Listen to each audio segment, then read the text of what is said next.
Hello there guys and welcome back to 100% Chelsea for another episode of the Transfer Show. As you can see, I'm in a hotel again, different room, same seminar, just went home for the weekend. That's why you got two videos from where I'm usually at over the weekend. But yeah, now back here, I think it's not as echoey as the other one, but again, I'll just find out while editing really. But yeah, getting straight into it, so obviously, as you all know by now, Matic has officially joined Manchester United for a reported figure of £40 million. A lot of you gave me stick for it, that's why I'm mentioning it now, for getting the figure wrong on Sunday when I said he was gonna, leave for £50 million. But, at the time of recording, well, before recording, when doing the research, the only reports I've seen and found were saying it was gonna be 50 million. So, but basically straight after recording, I saw that the BBC said 40 million, and apparently it ended up being 40 million. So again, I couldn't do anything about it, so don't give me stick for it, I'm sorry. But yeah, no, I'm not happy in the slightest about it, like, I'm being serious. Matic now pretty much left for the same money that Bakayoko joined us. Matic is a two-time Premier League winner, and Bakayoko, yeah, he won the League 1, but he's not proper proven. We don't know how good he's going to be in the Premier League. I'm going to give him the benefit of the doubt for now, because he's a Chelsea player. Before we officially signed him, I was quite hesitant on him, but I support every Chelsea player until they, give me any reason not to support them. So I will support him, but we don't know how good he's going to be. Also, he's injured for now. So I find it ridiculous that a two-time Premier League, winner, although he hasn't been, as good as he was 2015 last season, but he was still good. He had more assists on his own than Pogba and Mkhitaryan did combined. You know what I mean? And, even though he had some poor performances, he still played an instrumental part in us winning the Premier League last season.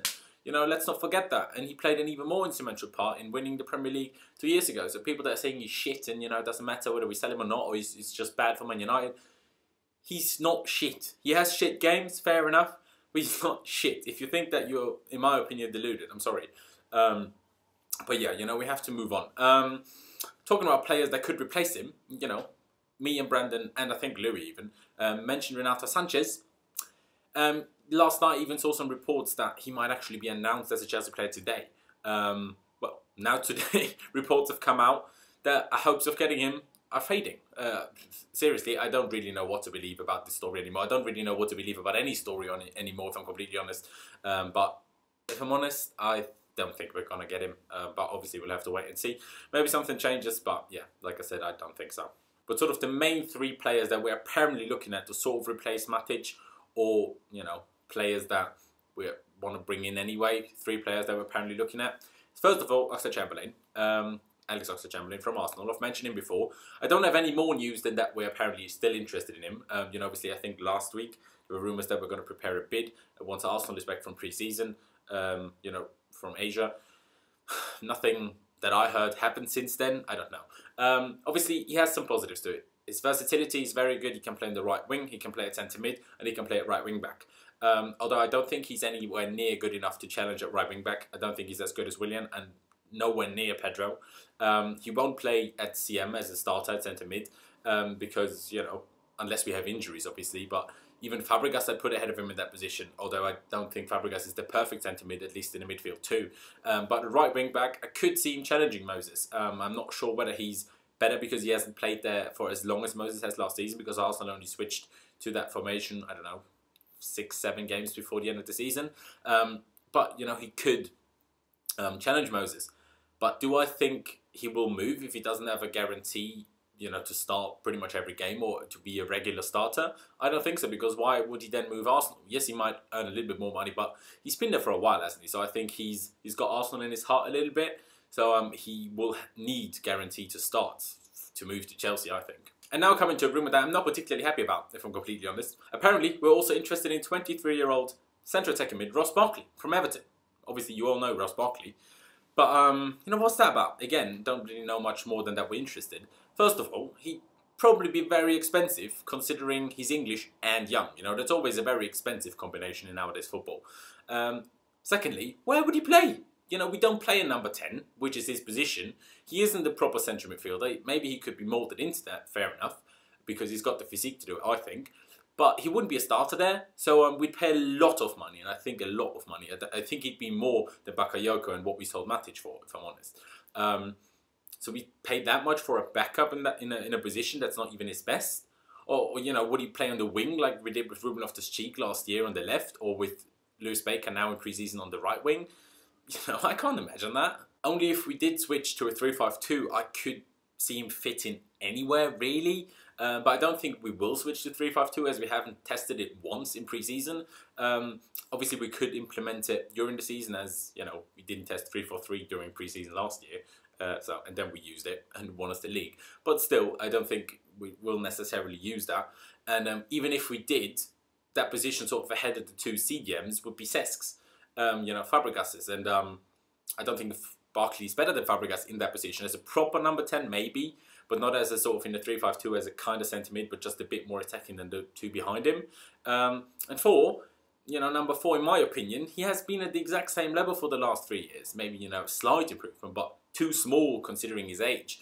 And, you know, I myself haven't seen many improvements in his game since then. So I think it would be a stupid signing, if I'm completely honest. Question, though, is, can we really be that picky at this moment? After selling so many players, you know, Matic, Chalobah, loaning out Ruben Loftus-Cheek, who, although we didn't play him there, could play there in theory. You know, can we be picky about who we sign? Because we need players desperately. But I just don't see where exactly he'd fit. I know I've been very negative so far in this video, but I'm sorry, but that's just how I feel at the moment. Like, the next story I'm going to talk about seriously isn't going to improve that. And that very story that I'm on about is probably the most ridiculous story I've literally ever heard. Like, I can't remember hearing a story that could actually be true and being as shocked as I was last night when I heard it. Sky Sports last night, not just some news outlet, but Sky Sports, although they do get stuff wrong, but there's still a lot more, you know, reliable than a lot of other, you know, sources, have yesterday reported that we're actually interested in Danny Drinkwater. Danny Drinkwater from Leicester City. Obviously, you know, most of you will know him. He's an English central midfielder. He's 27. But seriously, what the fuck are we doing? What? Danny Drinkwater?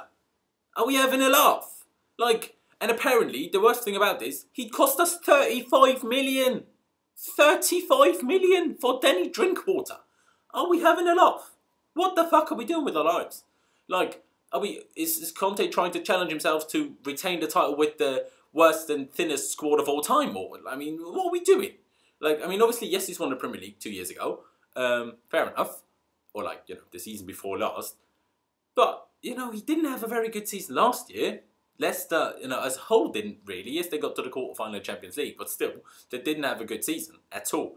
I mean, fair enough, we didn't the year before after being champions, but still, I mean, it's a little bit different. The sort of like Leicester winning the league last year was a massive surprise. Us winning the league the year before wasn't a big surprise.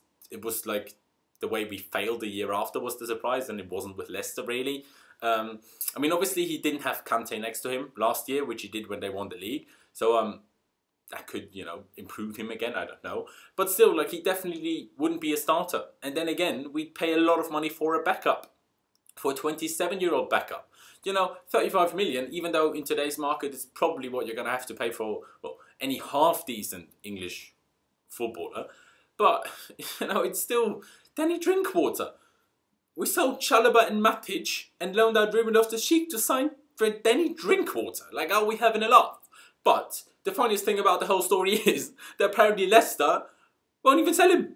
So, like, how many players have we been linked with? And we had to sort of accept that we weren't going to get them, most likely with Alexandro, I think with Lukaku, you know, and so many other players over the last few transfer windows.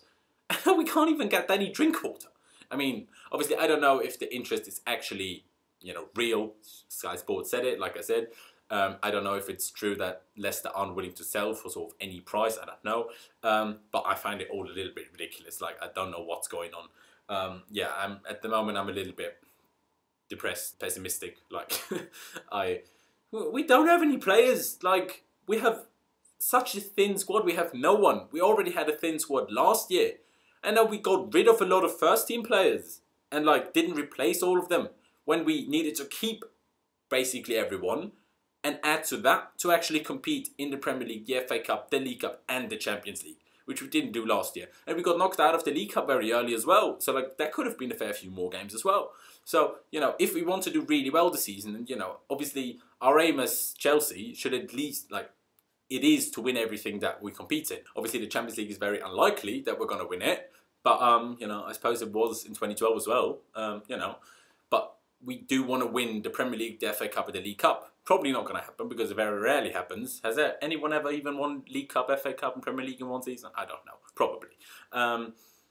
But you know, in theory, that's what we want to achieve. And how are we going to do that with like 14 or 15 actual first team players? You know, what are we going to do? We even loaned out Pasalic today to Spartak Moscow, I think. So, are going to loan him out, at least according to Dimartio on Twitter. But yeah, I mean, that's it from me. I don't know what to say. Leave me all of your thoughts down in the comment section below on everything that I've mentioned. I mean, obviously, on Matic again, if you have anything else to say. Renato Sanches looks like we're apparently not getting him now. What a surprise. Oxlade-Chamberlain, would you take him at right wing back? I don't think anyone would take him in any other position. Ross Barkley, do you agree with me or do you have a completely different opinion? I've seen people that actually want him. And I'm like, what? Why? What for? You know what I mean? Danny Drinkwater, I hope none of you are saying, well, why not? Get him in. I hope not. But, you know, let me know. Leave a like if you did enjoy the video. Subscribe if you haven't already. We massively do appreciate that.